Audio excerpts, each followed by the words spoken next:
They called it purity. They said the gods demanded it. But behind the marble walls of Rome's most sacred temple, purity became a weapon, one forged by men who wrapped their corruption in the language of faith. This is the story of the chosen maidens of Rome, the Vestal virgins sworn to keep the city's divine fire burning, and of the priests who turned that oath into something far darker. Picture Rome at the height of its power, the marble glinting beneath the Mediterranean sun, the streets alive with senators, slaves, and merchants, the temples heavy with incense and prayer. At the city's heart stood the House of Vesta, home to 6 women chosen before puberty and bound to 30 years of chastity. The people believed that as long as the sacred flame burned, Rome itself would stand. And so, the priesthood declared, those who tended it must be beyond the touch of mortal sin. But in reality, these maidens were the foundation stones of a political order that used divinity to disguise control. Every selection day drew crowds. Families waited in trembling silence as the Pontifex Maximus, the high priest, walked among the candidates. His finger might fall on any girl of noble birth. A gesture, a name, and childhood ended. The chosen one was led away in ceremonial silence, her parents half weeping, half proud.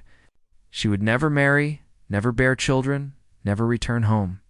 Her new family was the state, her father, the priesthood. Rome rejoiced. Yet in that rejoicing lay a quiet terror. For everyone knew that the same priests who promised divine favor could just as easily condemn a maiden to death should the sacred fire ever go out.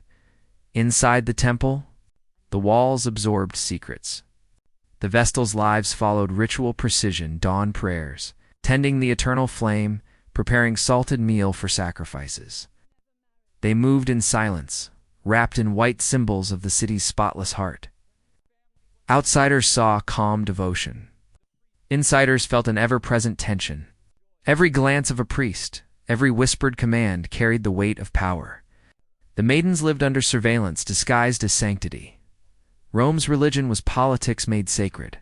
The Pontifex Maximus was often a senator or future emperor. His authority over the Vestals gave him something unique, moral control over purity itself. When a ruler wanted to display divine favor, he appeared beside the Vestals during public rites. When scandal threatened the Senate, accusations of impurity against a maiden could distract the mob. In marble reliefs, it looked like holiness. In truth, it was manipulation written in ritual. Ancient writers hint that not all within those walls was faith. The temple's archives held records of private consultations, offerings, and confessions that only the priests could hear. They decided what was sin and what was salvation. A girl's worth depended on obedience. If she questioned a command, it was called impiety. If she fell ill, it might be judged as omen. And should the flame flicker, the city would demand punishment, one that ensured silence. Yet for all the fear, the Vestals possessed unusual power. They could pardon prisoners by mere touch. Their testimony could overturn sentences. Their presence calmed crowds. They were symbols of mercy in a society of conquest. But symbols attract envy. Beneath the reverence simmered resentment from senators whose ambitions they hindered. From generals who envied their immunity, from priests who feared their influence. In that envy grew rumors, whispers that some Vestals were too independent, that purity hid rebellion. And in Rome, a rumor could destroy faster than any army. The first great scandal came in whispers during the Republic's twilight. 3 Vestals were accused of breaking their vows. No proof, no witness, only the word of a priest. Yet the accusation itself was enough. One was declared innocent, her family powerful enough to protect her. The others were not so fortunate. The punishment, said the priests, must fit divine law. No blood could be spilled by the city's pure hands. So the condemned were sealed alive beneath the earth, given a lamp, a loaf, and a cup of water. The people called it justice. The Senate called it sacrifice. And the high priest called it service to the gods. Generations passed, empires rose, emperors fell, but the ritual remained.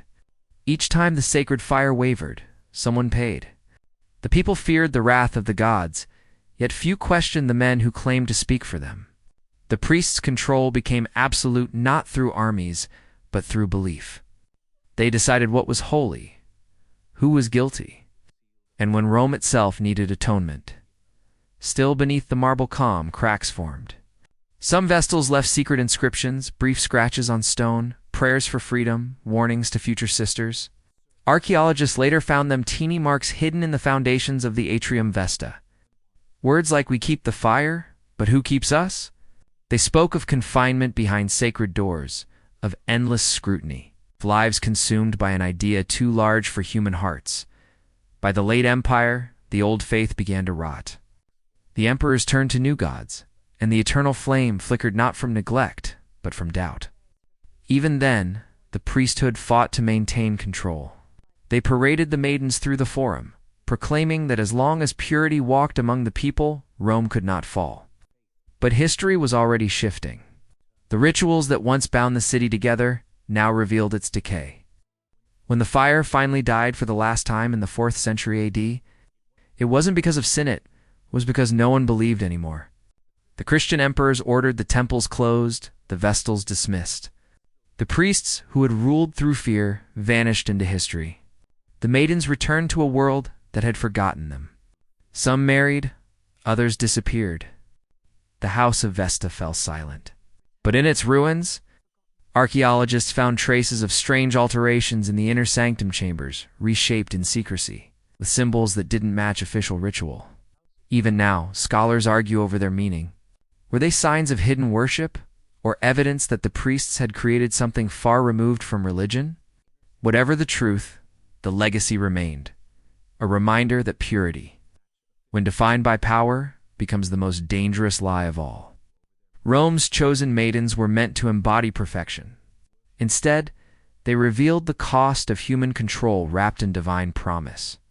And perhaps that is the most haunting part of all, because every empire that rises builds its sanctuaries.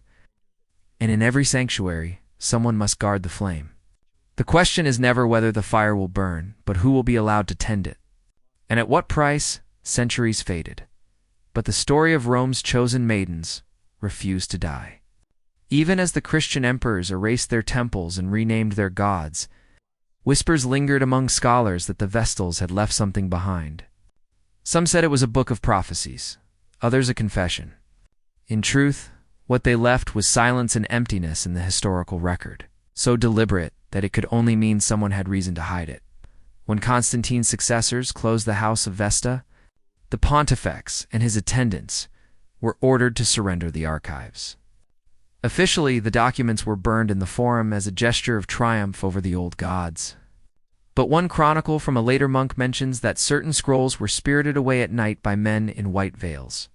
No one ever proved it, but generations of historians searched for traces of that final act of defiance.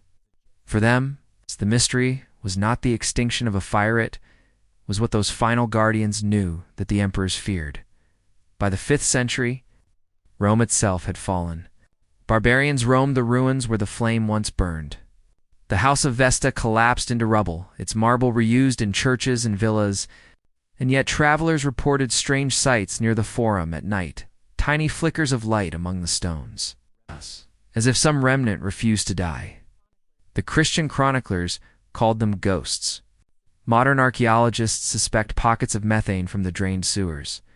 But every excavation seems to return the same unsettling detail. The soil around the altar is scorched deeper than any ordinary fire could burn, as if tended far longer than the temple's recorded end. 1800 years later, in 1883, an Italian excavation team reopened the Atrium Vesta. They expected statues in ashes.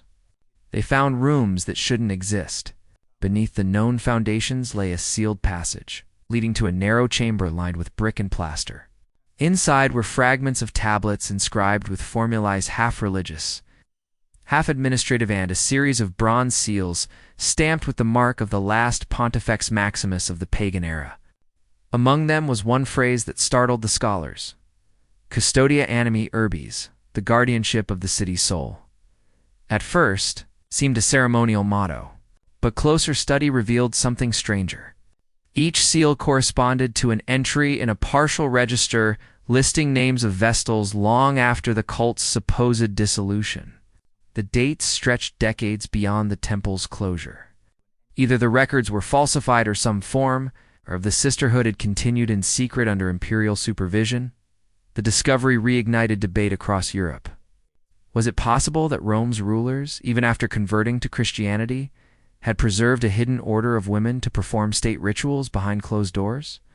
Letters from Pope Leo I hint at former virgins being absorbed into the service of holy relics, a phrase later interpreted as the Church's attempt to sanctify what it could not destroy.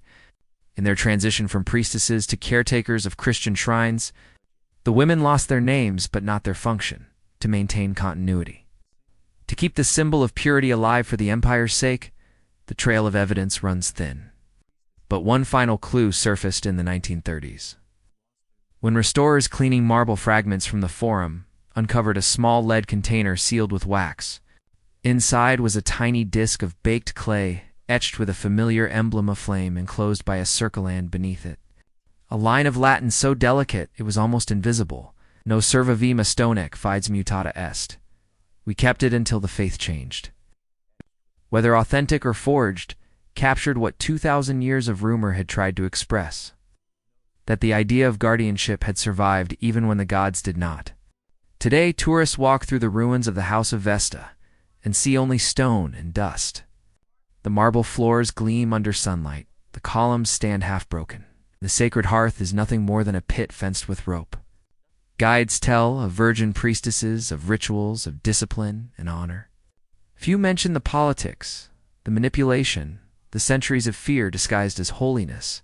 Fewer still notice that when the afternoon light slants through the courtyard, it falls exactly where the eternal flame once burned. And sometimes, on windless days, a faint shimmer rises in the air above it, a mirage, a trick of heat, or perhaps the last echo of what was once believed to protect the city.